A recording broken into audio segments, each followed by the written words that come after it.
सर्वप्रथम जो विवेक होता है ना, समझदारी होती है, उस समझदारी का हमें सदुपयोग करना होता है, क्योंकि समझदारी से ही ये जीव निर्भय हो सकता है, सत्य का साक्षात्कार कर सकता है। तो इसमें कुछ समझदारी की कुछ शर्तों की पालना अवश्य करनी होती है। तो सबसे पहले दृष्टांत समझ लेते हैं, फिर सिद्धांत समझेंगे।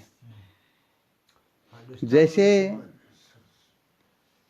कोई मरीज है, उसे बीमारी से मुक्त होना है। बीमारी से मुक्त होना है तो उस मरीज के लिए किन की प्रसन्नता की आवश्यकता है? केवल मात्र यदि डॉक्टर प्रसन्न रहे तो वह निश्चित रूप से स्वास्थ्य लाभ प्राप्त कर लेगा। और डॉक्टर नाराज हो जाए और संसार के सारे लोग उनके पर राजी रहे तो बताओ क्या होगा? तो इसे क्या सिद्ध हुआ? सूत्र क्या निकला कि डॉक्टर को हमें एन केन प्रकार प्रसन्न रखना है, चाहे भले ही संसार के सारे लोग नाराज हो जाए। आ गया समझ में? तो इस सूत्र को सबसे पहले गांठ बांध लेना, अच्छी तरह से इसे हृदयंगम कर लेना कि भाई जो मरीज होता है उसके लिए केवल और केवल मात्र डॉक्टर की कृपा की ही आवश्यकता है। बाकी चाहे सब नाराज हो जाए फिर भी उसका कुछ बनने बिगड़ने वाला है नहीं। अच्छा, फिर थोड़ा इसको और दूसरे ढंग से समझाते हैं।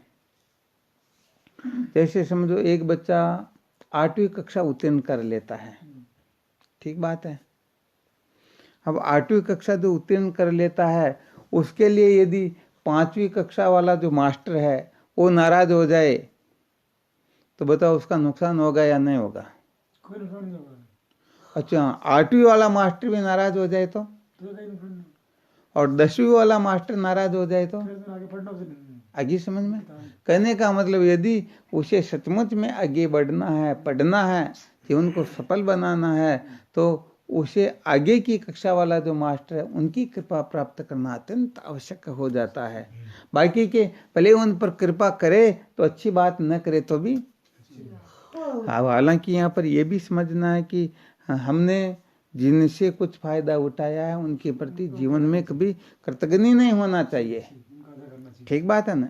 कृतज्ञ बने रहना चाहिए। परंतु यदि वह 10वीं कक्षा उत्तीर्ण करे, उस प्रकार का सर्टिफिकेट प्राप्त करने के लिए यदि उनके पीछे पड़ा रहे तो क्या होगा? क्या इसलिए यहाँ पर विशेष बात बताई जाती है कि वो 5वीं वाला मास्टर कह दे, 10वीं वाला मास्टर कह दे नहीं मैं तेरे को 10वीं का सर्टिफिकेट दे दूंगा, तेरे को इधर उधर होने की आवश्यकता नहीं है, और फिर यदि वह उसे राजी करने के चक्कर में पड़ा रहे तो निश्चित रूप से उसका आ गया समझ में?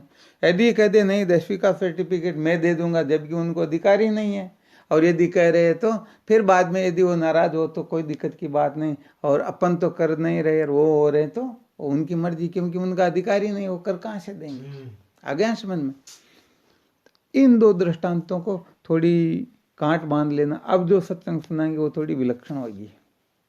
अब उस जगह पर क्या आज का जो सत्संग का विषय था ना, स्वयं की कृपा प्राप्त करने का, लोग स्वयं की कृपा में बहुत इधर उधर हो जाते हैं क्योंकि पता नहीं चलता कि हम स्वयं की कृपा प्राप्त कर रहे हैं या स्वयं को पतन की ओर ले जा रहे हैं।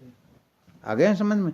किस समय किसको महत्व देना और किसको महत्व नहीं देना, यह बात यदि अपने खोपड़े में बैठ गई तो समझो निश्चित रूप से आप स्वयं की कृपा प्राप्त कर लोगे, और यदि नहीं कर पाओगे तो अभी जो सुनाया जाएगा, जैसे सर्वप्रथम ईश्वर को प्रसन्न करना होता, फिर संतों को प्रसन्न करना होता, फिर गुरुदेव को प्रसन्न करना होता।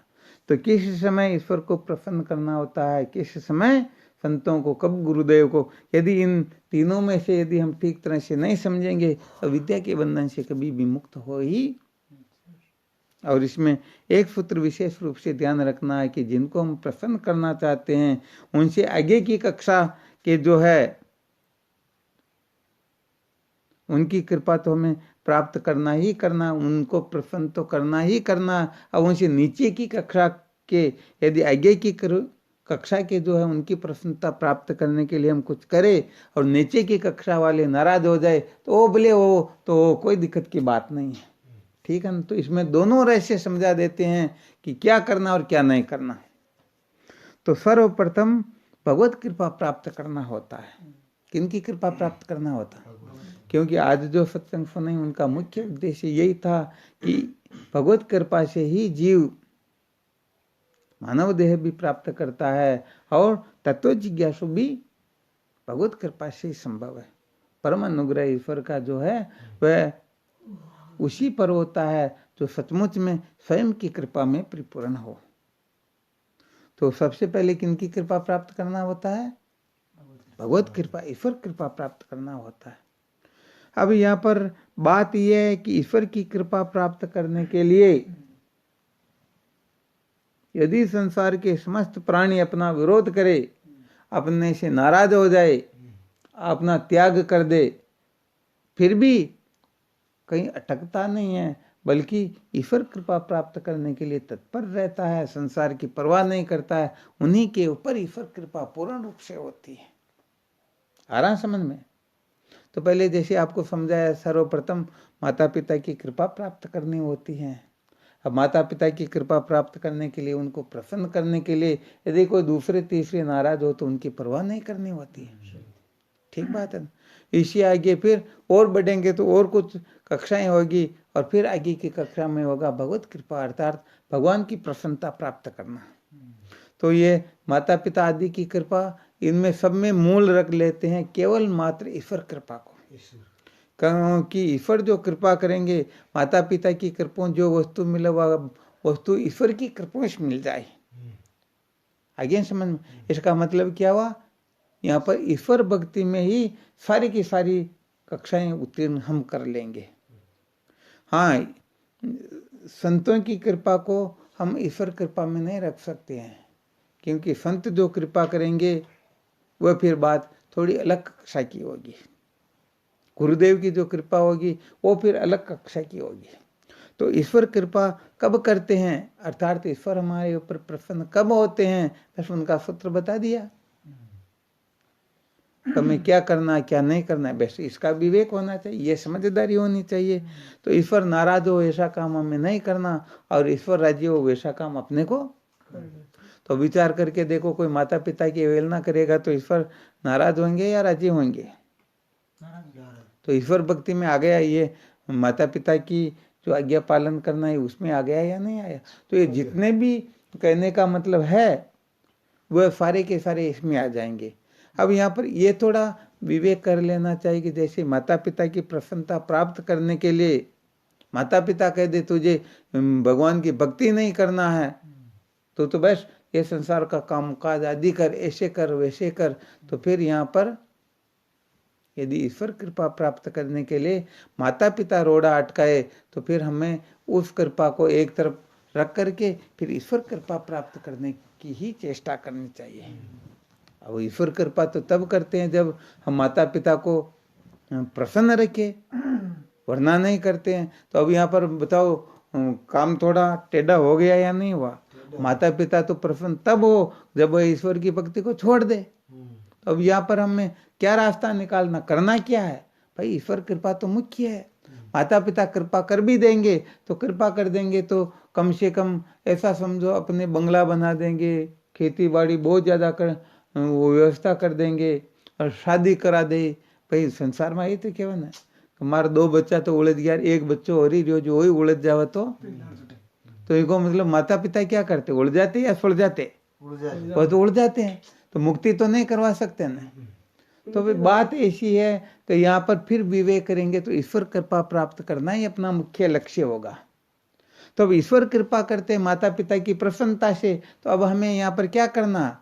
हमें माता पिता को नाराज नहीं करना, उनका तिरस्कार अपमान नहीं करना। अब वहाँ का मनु सुखी दुखी हो तो उनको तो ठहर में भी उनकी अवहेलना नहीं करनी, हमें उनकी सेवा करनी है, उनकी सारी व्यवस्था करनी, सब कुछ करना। अति करता था कभी यदि वो मनु दुखी रे बचा तो वहाँ को तो इलाज भाई भगवान का न कभी तो कौन है ना, ऐसे समझ में आ रहा ना। तो भगवत कृपा प्राप्त करने के लिए उनसे पहले जिनकी कृपा प्राप्त करके हम भगवत कृपा तक पहुंचते तो उनको हमें नाराज तो नहीं करना है। वो यदि समर्थ नहीं है तो उनको नाराज तो नहीं करना, परंतु हमें अपने कर्तव्य का पालन करना, अर्थात तो उनकी हमें सेवा जरूर करनी है। अब सेवा करेंगे तो क्या होगा, ईश्वर तो हमारे ऊपर कृपा करेंगे और उस सेवा से यदि वो राजी या नाराज हो या न हो, ये अपने हाथ में है नहीं। आ गया समझ में? तो अब ईश्वर कृपा करते हैं कब? ईश्वर को केवल मानने मात्र से नहीं, बल्कि ईश्वर की मानने से। तो ईश्वर की क्या आज्ञा है? श्रुति स्मृति ममेव आज्ञा।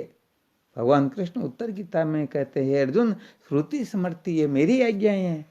तो यहाँ पर वेद के 96,000 मंत्रों के अनुसार, आ रहा है समझ में, 96,000 मंत्रों के अनुसार हम अपने जीवन को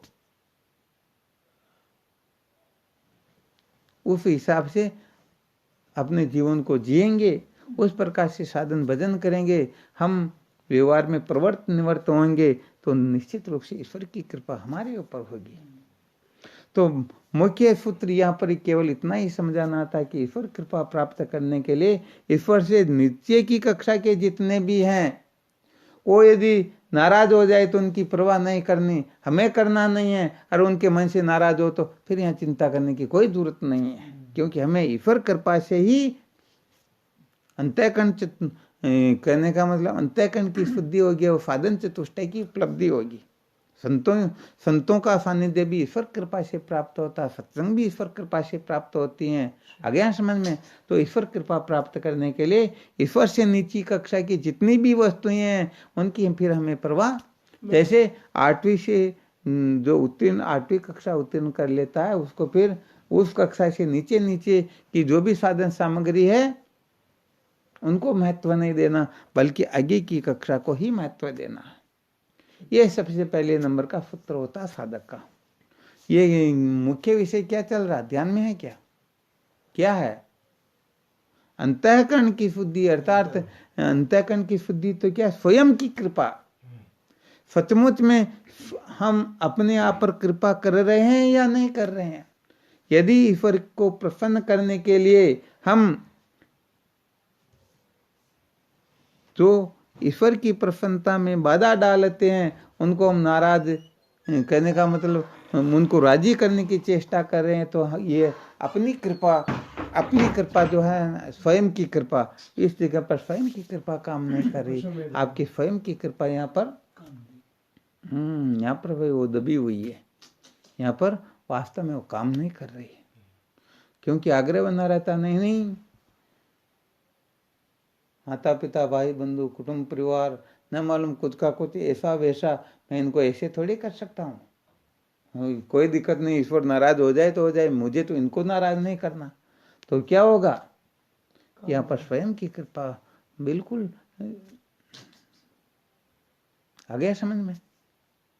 अब इनसे थोड़ा ऊपर उठते हैं, अब इनसे ऊपर उठते हैं तो ईश्वर यदि कृपा कर दे तो फिर कौन मिलेंगे? संत मिलेंगे।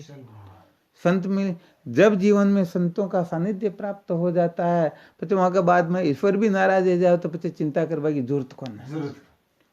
आ गया समझ में? क्यों कि संत महापुरुष ही सचमुच में ईश्वर का स्वरूप हो। ईश्वर वास्तव में जो होगा वह संत महापुरुष ही से। सत्संग में सुनते हैं ना, कसम मुझे संत प्रिय लगते हैं, वो दो मई संत प्यारा लागे, शन को बचन आवा शायद, लागे मोय उद्धव संत प्यारा, लागे मोय उद्धव संत प्यारा, संत समागम सार जगत में और सारा हो, सुनो उद्धव लागे संत प्यारा हो। जो संतों का संग तजे डूबे मज धारा हो, परमानंद के भागवत में यूं कृष्ण पुकारा हो, सुनो उद्धव लागे संत प्यारा हो। तो कहने का मतलब उनको संत प्रिय लगते हैं, तो संतों के लिए हमारे ऊपर कृपा है, तो ईश्वर ने 1 मिनट में, आगे समझ में, तो संतों की कृपा प्राप्त करने के लिए फिर ईश्वर यदि राजी हो या नाराज हो, कह दे नहीं जैसा मैं कहूँ वैसा करना पड़ेगा, अब संत कहते वैसा नहीं करना, तो समझो इस जगह पर फिर गड़बड़ घोटाला हो गया। ठीक बात है। तो संतों की कृपा प्राप्त करने के लिए यदि ईश्वर भी नाराज हो जाए तो चिंता करने की बात नहीं। ऐसी समझ जिसके हृदय में प्रकट हो जाती है तो क्या होगा, किसकी कृपा प्राप्त करेगा वह?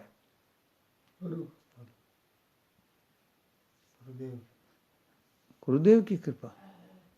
अरे स्वयं की कृपा, विषय क्या चल रहा, स्वयं की कृपा जो है ना, हम अपने आप पर कृपा कर रहे हैं या नहीं कर रहे, ये कैसे पता चले? तो अपने आप की कृपा तभी समझनी चाहिए कि संतों को किसी भी प्रकार से नाराज न करे, संत अप्रसन्न न हो। क्यों? क्योंकि यदि संतों की कृपा नहीं होगी तो हम चतुष्टय साधन संपन्न नहीं होंगे और ब्रह्मवेत्ता महापुरुषों के सानिध्य भी नहीं पहुंच सकेंगे। इसलिए संत किसी भी प्रकार से सपने में भी नाराज ना हो। ईश्वर भले ही नाराज हो तो हो जाए, उसकी चिंता करने की आवश्यकता ही, यदि ऐसी समझ है तो समझो आप अपने ऊपर कृपा कर रहे हो, और यदि ऐसी समझ नहीं है, नहीं भगवान नाराज नहीं होने चाहिए, तो समझ लो फिर स्वयं पर कृपा नहीं कर रहे हो, क्योंकि भगवान की जो कृपा है उसका फल आपको पहले ही प्राप्त हो चुका है। अब वही भगवान, संत जो है भगवान का नित्य अवतार हुआ करता है। आ गया समझ में? संत क्या है? भगवान की नित्य अवतार है, और गुरुदेव तो साक्षात परमात्मा ही है। आ रहा समझ में? तो जब संतों की कृपा प्राप्त करने में हम सफल हो जाते हैं, तो फिर कहने का मतलब हमें उन संतों में ही,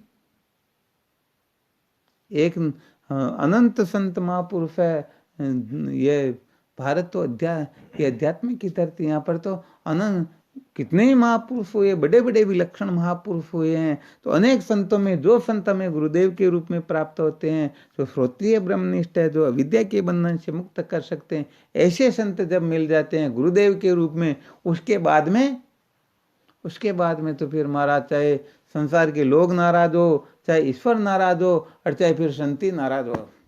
अब यहाँ थोड़ा और रहस्य बताते, क्योंकि पहले आपको बताया था जीवन में कभी कृतघ्नि नहीं होना चाहिए। यदि कृतघ्नि हो गए तो समझो सारा का सारा गुड़ गोबर हो गया।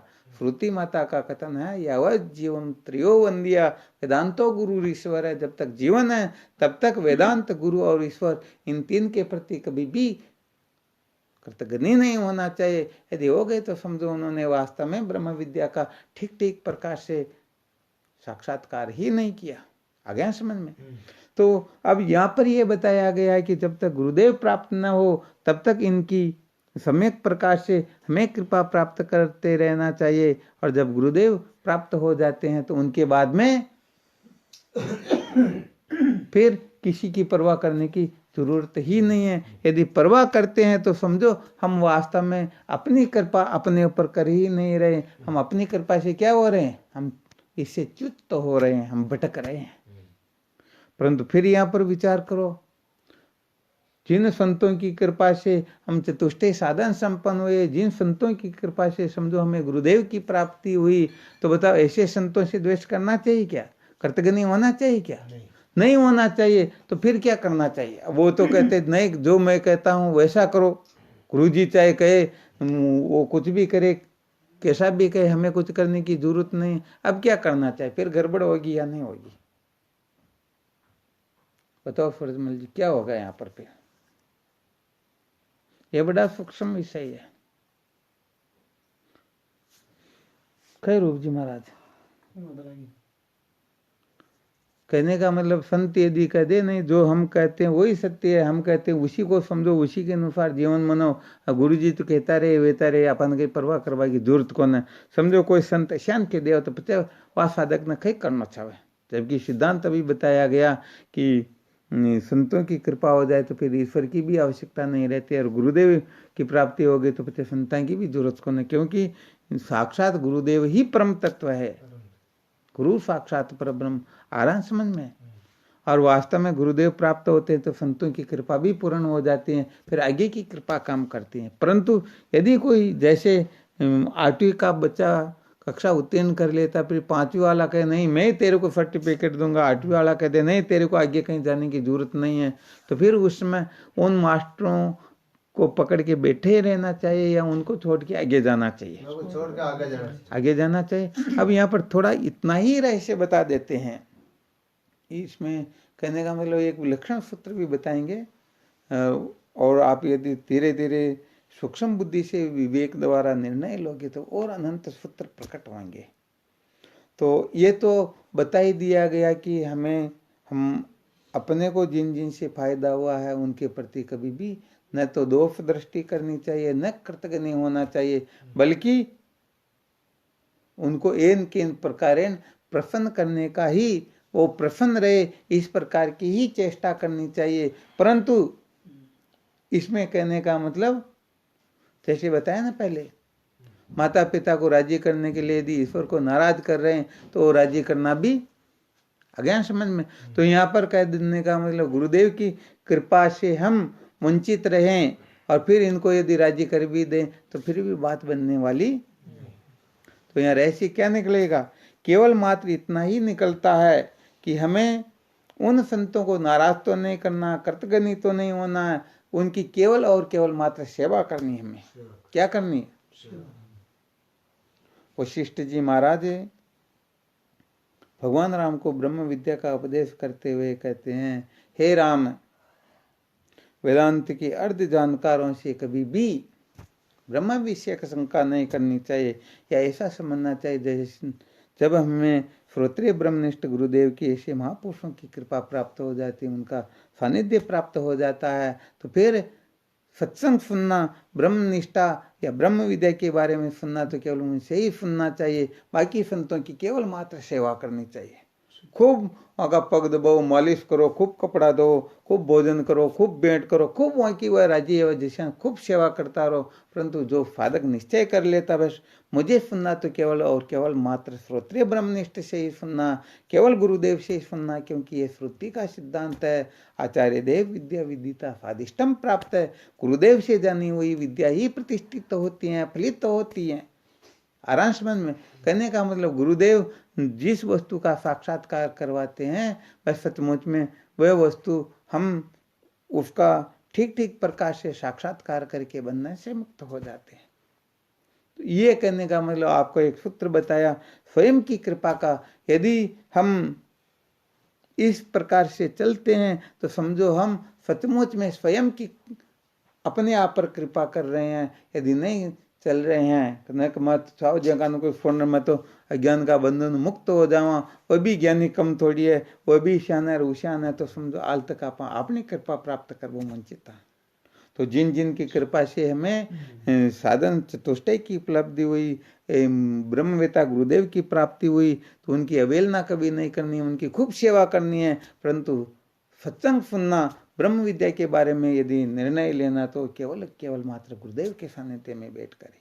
ये थोड़ा सिद्धांत है, ये सूत्र कहने का मतलब। इस सूत्र के अनुसार जो चलते हैं वास्तव में उन्हीं का जीवन धन्य होता है। वरना महाराज इस संसार में तो अनेक मत पंथ है, कौन संत क्या कह रहा है, कौन क्या कह रहा है, कौन क्या कह रहा है, सचमुच में साधक को पथभ्रष्ट कर देते। इसीलिए तो भगवान गीता जी में कहते हैं मनुष्याणाम सहस्रेषु कच्चित् तत्ति सिद्धये यततामपि सिद्धानाम कश्चित् माम वेति तत्वतः। हे अर्जुन, हजारों में कोई एक मेरी प्राप्ति के लिए प्रयत्न करता है, और मेरी प्राप्ति के लिए प्रयत्न करने वाली हजारों में कोई एक अंतःकरण की शुद्धि को प्राप्त होता, और अंतःकरण की शुद्धि को प्राप्त के हजारों लाखों करोड़ों में कोई एक तत्वज्ञानी होता है। तो बताओ, जो चित्त शुद्धि को उपलब्ध हो गया, जिनमें चार साधन प्रकट हो गए, विवेक वैराग्य फट संपत्ति मुमुक्षुता सब भरपूर है, ऐसे करोड़ों लोगों में किसी एक को ही ज्ञान होता, तो बताओ बाकी को 99,99,999 मन ज्ञान का नहीं हो। कई कारण है, बस यही कारण है कि वो किसी मतवादी, ठीक बात है, कोई पंथवादी या कल्पना में उलझे हुए संतों के चक्कर में पड़ गया, जिनको सचमुच में तत्व का साक्षात्कार नहीं हुआ, बल्कि कल्पना में उलझे हुए जो होते हैं, ऐसे मत पंथों के अंतर्गत उलझ करके ऐसे संतों के चक्कर में पड़ करके क्या करता है, वो वहीं पर अटक जाता है। उसको सत्य का साक्षात्कार कभी होता ही, क्योंकि नाम रूप कुल गोत्र वर्ण आश्रम इच्छे प्रकार के ब्रह्म में उलझे हुए कोई क्यों ना हो, साक्षात ब्रह्मा जी भी क्यों ना हो, अभी तक तो वो ज्ञानी सच्ची बात ही है। ठीक बात है ना, क्योंकि जो स्वयं ही परमों से मुक्त नहीं हुआ वो दूसरों को क्या मुक्त करेगा। जैसे एक बंधा हुआ जीव दूसरे बंधे हुए को एक बंधा हुआ व्यक्ति किसी दूसरे बंधे हुए को खोल सकता है क्या? कभी नहीं खोल सकता है। तो बस यहाँ पर रहस्य यही है कि जो सचमुच में श्रोत्रिय है, ब्रह्मनिष्ठ है, और जो श्रोत्रिय ब्रह्मनिष्ठ होता है उनकी दृष्टि में या तो जगत नाम की कोई वस्तु होती ही नहीं, या जो कुछ भी है सब मेरा ही स्वरूप है, मेरे से बिन कुछ अन्य है ही नहीं। अब बताओ, छोड़ूं किसे, पकड़ूं किसे? अरे द्वैत ही जब नहीं है तो किसको छोड़े, किसको पकड़े? तो बताया ना कि पहली कर तो आड़ू झगड़ा जगसे वाद विवादू, अब करूं तो लड़ूं कौन से, जहां ता मैं ही ला दूं, माई माने गुरु जी सिखायो जादू, जादू सीखा सदबुद्ध व्यापी सुन लीजो सब साधु। ठीक है ना? तो इसका सारा जितना भी अभी सुनाया इसका केवल इतना ही प्रयोजन है कि हमें जिसमें जिनकी कृपा प्राप्त करनी है उनकी मर्यादा में रहना ही आवश्यक है। उनकी मर्यादा में रहने से यदि कोई नाराज हो या कोई कुछ हो तो फिर उसकी परवाह करने की आवश्यकता नहीं है। यदि परवाह कर रहे हैं तो हम अपने ऊपर कृपा नहीं कर रहे हैं, और नहीं करें तो अपने ऊपर कृपा कर रहे हैं।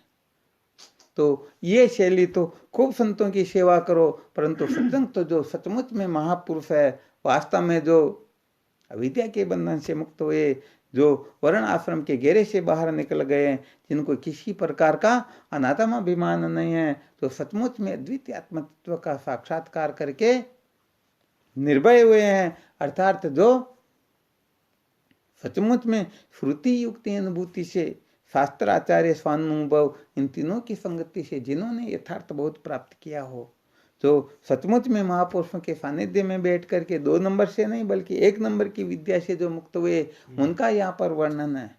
विद्या में तो वही प्रोफेसर लोग कॉलेज में जो पढ़ाते ना, फरदर्शन पढ़ाते, वो भी गीता के श्लोक का 1000 प्रकार से अर्थ कर सकते हैं, परंतु वास्तव में उनके द्वारा कल्याण नहीं होता है। तो सुनाने वाले तो संसार में अनंत होते हैं, परंतु सचमुच में जो श्रोत्रिय है, ब्रह्मनिष्ठ है, ऐसे महापुरुष ही साधक को जन्म मरण के बंधन से मुक्त कर सकते हैं। बाकी कल्पना तो बातें तो आकाश पाताल जितनी कोई भी कर सकता, कोई बड़ी बात नहीं है। नाटक करने वाला भी राम का वो रोल करता, वो का वो रोल रावण का कर लेता, परंतु वास्तव में न तो वो राम है न वो रावण है। ऐसे ही इस संसार के अंतर्गत बातें सुनने सुनाने वाले तो बहुत होते हैं, परंतु सचमुच में अविद्या के बंधन से मुक्त हुए महापुरुष कोई कोई ही होते हैं। और ऐसे महापुरुषों को महत्व दे करके ही हम सचमुच में अपनी वास्तविक कृपा, स्वयं की कृपा को पूर्ण कर सकते हैं, वरना स्वयं की कृपा पूर्ण नहीं होती। तो स्वयं की जो कृपा का सूत्र बताया, रहस्य बताया, जब तक ब्रह्मनिष्ठ श्रोत्रिय ब्रह्मनिष्ठ गुरुदेव कृपा करने पर उतारू न हो जाए तब तक स्वयं की कृपा काम करती है, और जब श्रोत्रिय ब्रह्मनिष्ठ गुरुदेव कृपा करने पर उतारू हो जाए, कृपा करने लग जाए, तो फिर स्वयं की कृपा की भी कोई जरूरत नहीं होती है। इसका रहस्य फिर बताएंगे, परंतु अभी भी यहाँ तक समझना है तो गुरुदेव की कृपा कैसे प्राप्त हो, केवल इतना ही समझना है। और इसके लिए चाहे अब जहां पर कह दिया ईश्वर ही नाराज हो जाए तो महाराज ईश्वर तो अनंत कोटि ब्रह्मांड को क्षण में बना करके बिगाड़ दे, तो ईश्वर नाराज हो जाए तो संसार के प्राणी जितने भी, इनकी तो बेचारों की औकात ही क्या। ठीक बात है ना? तो कुल मिलाकर के स्वयं की कृपा का फॉर्मूला, इस फॉर्मूले को जो भी अपनाएंगे निश्चित रूप से स्वयं की कृपा पूर्ण होगी। स्वयं की कृपा पूर्ण होते ही इनको तत्वमसि महावाक्य के अर्थ का वास्तविक रहस्य समझ में आ जाएगा, वरना पहले समझ में आने वाला नहीं। वैसे इसके लिए तो योग वासिष्ठ के मुमुक्षु प्रकरण का खूब स्वाध्याय करें, और सचमुच में हाँ ठीक तरह से थोड़ा समझना होगा, वरना सच्ची बात है ये साधक ऐसे ही भटक जाते हैं। आता ना एक ज्यादा विस्तार से नहीं बताएंगे, केवल थोड़ा सा बता देते हैं कि एक संत आया और उन्होंने बता दिया क्या करता हूँ, ऐसा ऐसा करता हूँ। तो उनकी जिज्ञासा को देख करके, उनकी समझ को देख करके महापुरुषों ने विचार किया, ये जीव तो वास्तव में सत्य के साक्षात्कार की योग्यता रखता, चलो इसे उपदेश कर देते। तो उसे 100 मंत्र का उपदेश कर दिया, तो ऐसा कर 100 मंत्र का जप किया कर। और थोड़े दिनों में एक दूसरा महात्मा आया, आते ही पूछा क्या साधन भजन करता है, क्या है क्या नहीं, सारा बताया और कहा मैं इस मंत्र का जप करता हूँ। तो अरे बेवकूफ, गजब कर दिया, निश्चित रूप से नरकों में जाएगा, तेरे को कोई बचाने वाला है ही नहीं। सोम का मतलब तो होता मैं भगवान हूँ, तेरी वो औकात है क्या पागल? अरे हम तो भगवान के दास हो सकते हैं, भगवान थोड़े हो सकते। तूने गजब कर दिया, अब तो तेरा पतन निश्चित है। अब वो घबरा करके उनके चरणों में गिर करके रोने लगता, भगवान मेरे पर कृपा करो वरना मेरा तो पतन हो जाएगा। तो देख बात ऐसी है, अब मैं जैसा कहता हूँ वैसा ही करना पड़ेगा। उसने कहा आप कुछ भी कहो, परंतु अब ये सोम ये तो मेरे ऐसा हो गया कि मेरे को दूसरे मंत्र स्वभाव से इसी का जप होता है। आप कुछ ऐसी कृपा करो कि ये मेरा मंत्र भी बना रह जाए, आपका कुछ अक्षर हो इसमें जोड़ दूंगा भले। तो महात्मा ने विचार किया, कहा तो ऐसा काम कर, इसी के आगे दाल लगा देगा, फिर इसका जप किया कर, बस तेरा कल्याण हो जाएगा। तो पहले जपता था सोहम, अब दाल लगा दिया तो दासोहम, मैं दास हूं, मैं दास हूं, मैं दास हूं, और वो मंत्र चालू कर दिया, दासोहम दासोहम दासोहम दासोहम। फिर कुछ समय के बाद में फिर वो महात्मा पहले वाले वापस आए और उनको पूछा तो कहा भगवान आपने जो बताया बहुत अच्छा था, परंतु सचमुच में मैं तो वो महात्मा मेरे को यदि नहीं मिलते तो मेरा तो ऐसा वैसा हो जाता। फिर सारी घटना बताई, महात्मा ने फिर उनको युक्ति पूर्वक सिद्ध करके बताया, जैसे सिंह का बकरे का दृष्टांत दे करके, ठीक है ना। तो उसके समझ में आ गया, कहा बात तो बिल्कुल सत्य है। तो कहा गुरुदेव अब मैं क्या करूं? कहा तो ऐसा काम कर, जो मंत्र जपता उसको जप, उसके पहले 6 अक्षर और लगा दे। तो वो क्या जपता था? दासोहम, 6 लगाए तो क्या हुआ? सदा सोहम सदा सोहम सदा सोहम। ओ महाराज वो तो जीवन मुक्त होके विचरने लगा, सदा सोहम बस इसी का जप करता। अब उसे किसी प्रकार की परवाह ही नहीं। साल भर बाद में फिर वो महात्मा आए, अब ये थोड़ा लंबा थोड़ा चलेगा, ज्यादा नहीं बता करके फिर वो आते तो फिर उन्होंने कहा गजब कर दिया, अब तो तेरे को नरकों से किसी की औकात नहीं बचा सके। बहुत सारी फटकारे लगाई और उसको फिर मंत्र बता दिया, तुम इसके आगे फिर दा लगा दे। पहले तो तू भगवान का दास था, अब तुम भगवान के दास का दास बन, ताकि तू पाप से मुक्त हो। भगवान बनने की तूने जो धृष्टता की, तब जाके तेरी मुक्ति होगी। तो सदा सोम के पहले दा लगाए तो दास दास सोम दास दास सोम दास दास सोम ऐसे करने लगा। फिर वो महात्मा आए, फिर उसके आगे सर लगाया, फिर सदा सदा सोम। आ गया समझ में?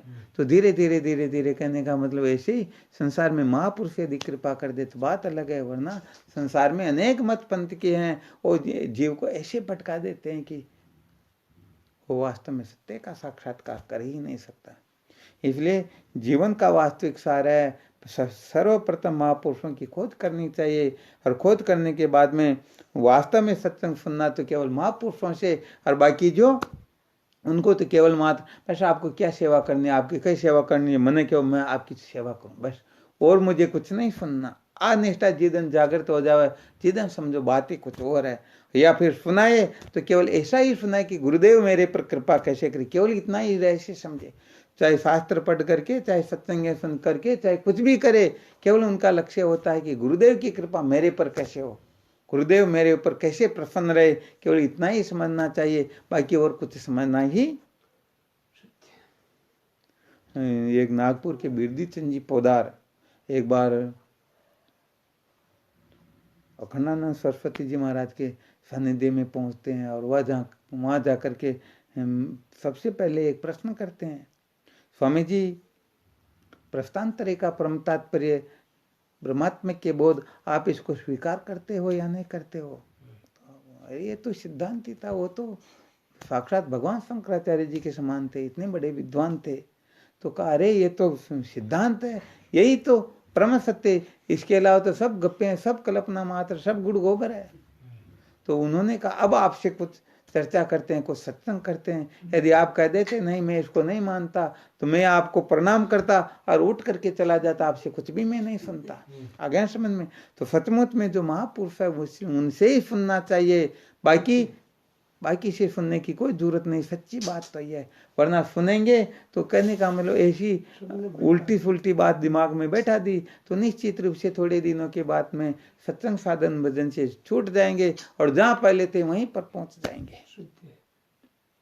तो वास्तव में शास्त्रोक्त दृष्टि से जो महापुरुष हो उनसे ही सुनना चाहिए। और बातें तो बोली आकाश पाताल की करो, परंतु शास्त्रोक्त दृष्टि से महापुरुषों के लक्षण नहीं घटते हो तो ठीक है, अपने ऊपर कृपा तो उनकी खूब सेवा करो, वहां के लबली बिक जाओ, सब कुछ कर लो, परंतु सत्संग तो केवल मात्र जीवन मुक्त महापुरुषों से, सचमुच में जो हमें अविद्या के बंधन से मुक्त कर दे, ऐसे महापुरुषों से ही सुनना चाहिए। अब इसके अंतर्गत न तो कृतज्ञ नहीं मनना हुआ, आराम समझ, कृतज्ञ नहीं मनना हुआ क्या? बिल्कुल ही नहीं मनना हुआ, आ गया समझ में? बस इसीलिए एक सूत्र सदा जीवन में ध्यान रखना चाहिए। पहले सुनाते थे ना, जीवन में एक संत होना चाहिए, एक पंथ होना चाहिए, एक ग्रंथ होना चाहिए। ठीक बात है। ये तीनों जिनके जीवन में ठीक ठीक प्रकार से है, उनकी दुर्गति इस संसार में तो क्या अनंत कोटि ब्रह्मांड में भी कोई ऐसी शक्ति नहीं कि उसकी दुर्गति कर दे। पतिव्रता स्त्री ने कई प्रकार की दुख तकलीफ हो सके की, वैश्या के तो कतरे पति। अब बोलो कौन सा पति उनके ऊपर कृपा करे? जैसे व्यवहारिक दृष्टि में भी समझो मुझे 100 रुपए की जरूरत है, अब आप इतने बैठे हुए सबको कह दूं मुझे 100 रुपए देना, हाँ मैं दे दूंगा, आप ही कह दो, आप ही सब कह दे, तो बताओ मेरे को कौन देंगे? वो तो देखेंगे उन्होंने दे दिया, वो देखेंगे उन्होंने दे दिया। अपने व्यवहारिक दृष्टि में क्या ना, गणा मामा को बाने भूखो रह जावे, तो ऐसी स्थिति हो जावे धनी। ठीक है ना? इसलिए एक संत, एक पंथ, एक ग्रंथ अच्छी तरह से, बिल्कुल। हाँ, जैसे ग्रंथ है इसमें वेदांत ग्रंथ हो गया। अब वेदांत के बोले 1000 ग्रंथ ही क्यों न हो, परंतु जिन ग्रंथों का विषय जीव ब्रह्म की एकता है, तो चाहे 1000 नाम क्यों न रख रखे हो, परंतु वो 1000 नहीं बल्कि एक ही ग्रंथ है। आ गया ना पंथ? और पंथ में आप कर्म को, भक्ति को, ज्ञान को किसको महत्व देते हो? पहले इसका चयन करो और फिर इसका चयन करने के पश्चात फिर उसी के योग्य, उसी के अनुसार संतों का चयन करना होगा। तो कुल मिलाकर के अंतिम निर्णय जो है हमें इनसे ही प्राप्त करना है। ये समझदारी जीवन में बहुत अधिक आवश्यक होती है। ये समझदारी सचमुच में हो जाए फिर उनको कोई भटका नहीं सकता, वरना एक क्या कहेगा, दूसरा क्या कहेगा, तीसरा क्या कहेगा। जैसे एक केले के वृक्ष को 10 हाथी बांध दे तो बताओ उसकी क्या गति होगी। जैसे अपने को आंख किस तरफ ले जा रही, कान किस तरफ, जीभ किस तरफ, तो बताओ काम बिगड़ेगा नहीं? तो एक केले का तना कोई ठोकर लगाए तो भी टूट जाता है, और 10 हाथी बांधे तो उनकी स्थिति क्या होगी? अशानी का मन तो वह संतानी राजी राखना, वनी राजी राखना, वनी राजी राखना। तो एक तो केवल कथू अशो काम कर, प्रातःकाल साधना कर, दूसरो क्या नहीं कि प्रातःकाल तो ध्यान कर, तीसरो क्या नहीं कि तू तो पार्टी कर, तो क्या नहीं तेरे को कुछ नहीं करना। अब विचार करो, उनकी माने, उनकी माने, उनकी माने, आ गया समझ में? तो कुल मिलाकर के ईश्वर कृपा, गुरु, फिर संत कृपा, फिर गुरुदेव की कृपा, इन तीन की प्रसन्नता ने आप ठीक ठीक प्राप्त करवा मैं सक्षम हो जाऊं तो समझो अपनी कृपा अपना ऊपर पूरी है, अंतःकरण की कृपा पूरी है, स्वयं की कृपा काम कर रही है। यदि यहाँ पर गड़बड़ घोटाला करेंगे तो स्वयं की कृपा तो आज पहले जो सत्संग सुनाई थी ना, वो सत्संग और इसका एक ही उद्देश्य है कि स्वयं की कृपा कैसे हो और स्वयं की कृपा का कहाँ तक, ये विशेष सूत्र है।